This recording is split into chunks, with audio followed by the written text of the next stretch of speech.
Je m'appelle Michel Sarniguet. J'ai 57 ans. Je suis à la retraite, retraité d'électricité de France, gaz de France.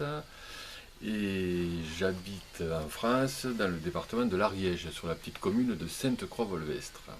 Pour définir l'art que je pratique, c'est-à-dire la ferronnerie un peu, en termes de soudure et d'assemblage de bouts de ferraille, comme j'aime à le dire, je le définis comme un art instinctif. C'est-à-dire que je me suis remis à un premier métier dont j'avais passé un CAP de métallier soudeur il y a plus de 30 ans. Et à la retraite, j'ai repris un petit peu des activités et je me suis remis à souder, à assembler des bouts de ferraille. Donc l'art que je pratique est un petit peu la fabrication de mes petits personnages et aussi de mes poissons. Parce que je crois que en finalité, c'est quand même les poissons que j'aime réaliser. Je le définirais comme l'art brut, c'est-à-dire que moi j'ai aucune formation, j'ai pas fait les beaux-arts, et que la façon dont je fais mes poissons, et bien souvent, quand j'en parle à des amis, je les rêve. C'est-à-dire que j'ai mis en place un concept dès le premier poisson. Et là, il m'arrive de rêver à des attitudes de poissons, des gentils, des méchants, des qui rient, des qui pleurent. Et à partir de là, dans mes rêves, il m'est arrivé vraiment de faire des poissons le matin, me faire un petit croquis pour les mémoriser.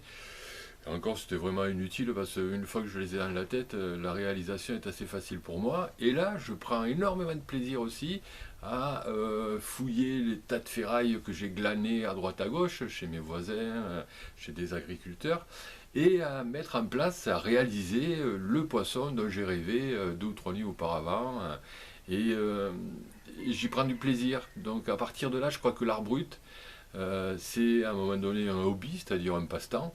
Je, Quand j'ai pris ma retraite, bon voilà, j'ai une famille, j'ai des enfants, mais au-delà de tomber dans une inactivité, ben, j'ai rebondi un petit peu en créant ces personnages et ces poissons, encore une fois.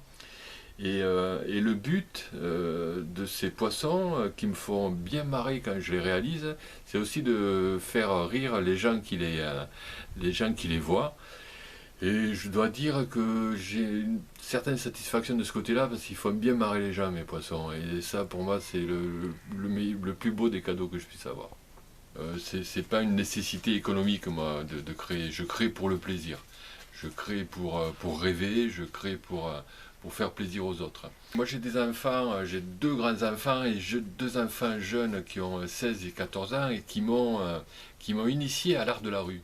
C'est-à-dire les graffitis, tout cet art que j'adore moi, parce qu'on s'aperçoit que les murs sont recouverts des fois d'œuvres d'art, de véritables œuvres d'art.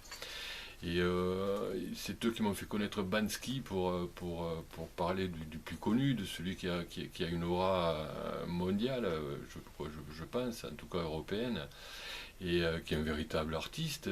Et je dirais, moi ce que j'ai beaucoup aimé ce que j'aime beaucoup dans cet art-là, c'est les messages qui sont passés par le biais de leurs dessins et les petits slogans qu'on peut lire de temps à autre et l'humour qu'il y a dans ces moi avec mon fils avec Enzo on a circulé un petit peu à Paris, on s'est amusé à prendre en photo des petits dessins, des petits détails, mais il y a des graffitis, c'est à mourir de rire quoi, qui sont sur des panneaux de signalisation, qui sont intégrés dans le panneau, qui ont plein d'humour, qui vraiment transmettent des messages. Donc moi je m'inscrirais plus dans cette démarche-là, c'est-à-dire prendre du plaisir dans ce que je fais. On devrait plus laisser de l'espace à ces artistes-là, leur dédier des murs entiers, c'est-à-dire leur dire voilà, ça existe, je sais qu'il y a des quartiers, des villes qui ont initié cette démarche, et il y a eu de super beaux résultats, quoi. Moi, toutes les revues que j'ai pu feuilleter ou lire, encore une fois grâce à mes 2 petits derniers, voilà, moi j'aime beaucoup cette démarche. Après, moi j'ai vécu il n'y a pas longtemps et ça m'a fait prendre conscience un petit peu de ce que peut représenter ce que je fais, et c'est du land art. Alors celle-là, je l'ai baptisée le moustique à vache. Alors comment j'ai pu concevoir un tel moustique? Alors, j'ai démarré avec les fers. Ça, c'est des fers à bœufs. Avant, les machines étaient tractées par des bœufs. Et donc, ils ferraient les bœufs voilà, dans l'effort, pour qu'ils ne s'abîment pas les sabots.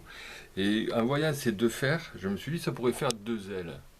Et donc, des deux ailes, après, j'ai constitué un corps. J'ai constitué les pattes avec deux bouts de boulon et un vieux clou à charpentier pour faire le bec, ou le dard, c'est plutôt un dard plutôt qu'un bec. Et voilà comment souvent je travaille sur mon établi, j'assemble, je monte, je démonte, et puis voilà, le final, je me suis dit, le moustique à vache. C'est une des premières œuvres que j'ai faites comme ça, un petit peu instinctivement. Voilà, encore une fois, les deux ailes, les deux yeux, le petit dard. Bon, après, les gens, quand ils le voient, ça passe par tous les imaginaires. C'est souvent quand même un insecte pour les gens. Donc voilà, c'est en partie réussi. En tout cas, moi, il me fait bien marrer. Et voilà. Et ma femme l'aime beaucoup. Elle m'a interdit de m'en séparer. Donc je l'ai offert.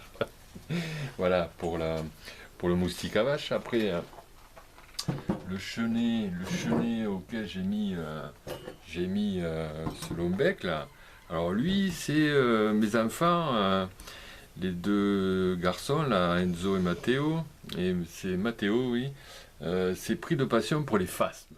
Le phasme étant un insecte qu'on a sur notre territoire, très discret, très dans le mimétisme, dans l'image des ronciers. Et on avait un petit vivarium, un petit aquarium que je lui avais aménagé, où on a eu une colonie de phasmes. Le phasme est très prolifique, il fait beaucoup d'enfants, le phasme.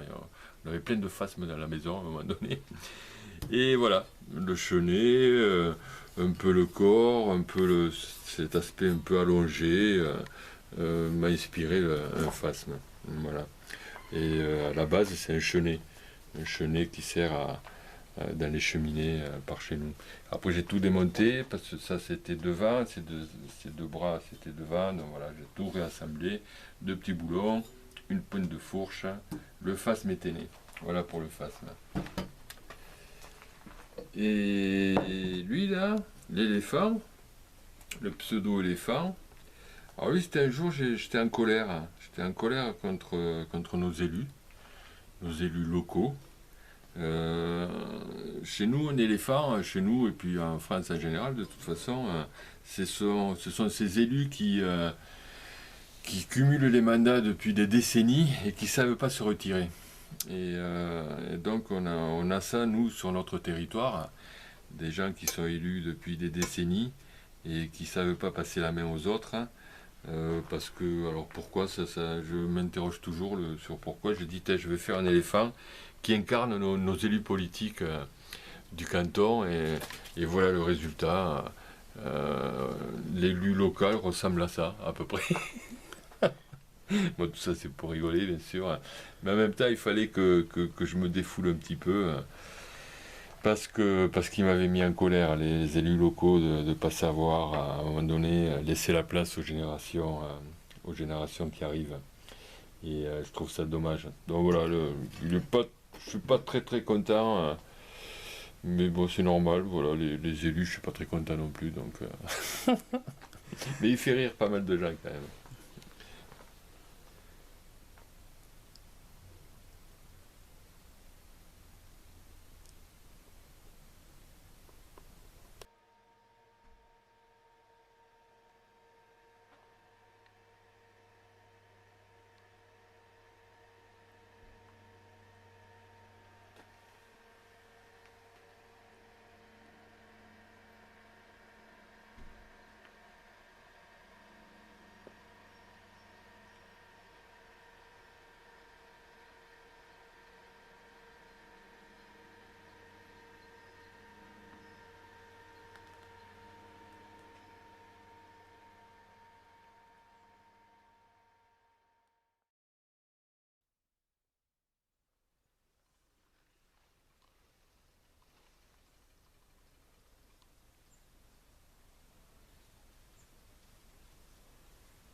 là j'ai bien aimé parce que le petit cristal là, hier soir avant de me coucher, j'ai repéré une lueur dans le jardin et en fait c'était l'œil du poisson. Avec la clarté de la lune un peu. Et je crois que je vais équiper quelques-uns de mes poissons avec ces petits cristaux. Ça donne de petits reflets à quelques moments de la journée. Assez sympa. Voilà. Celui-là,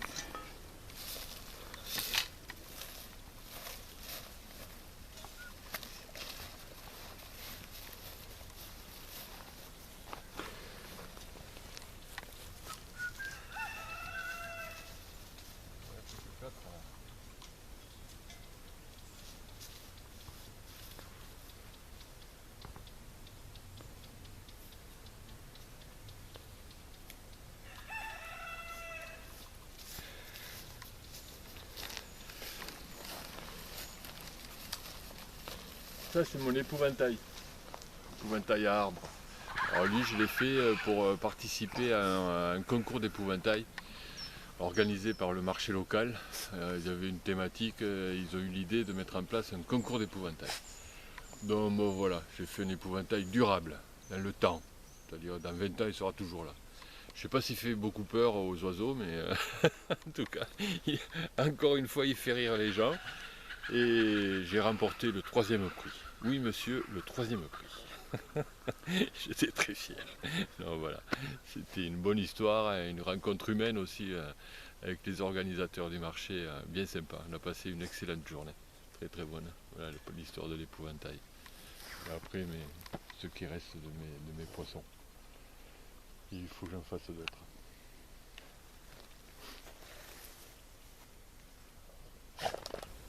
Quand j'en vends un, je suis toujours triste un peu. Mais bon, je vais pas me plaindre. Ce que j'aime bien aussi, c'est quand un oiseau vient se poser là. T'imagines, un petit rouge-gorge qui vient se poser là. J'adore ça. Et ça arrive assez souvent. Il s'en sert de perchoir. Ça, je trouve ça excellent. Je lui dis, tu vas te faire bouffer, mais bon. Faut bien délirer un peu.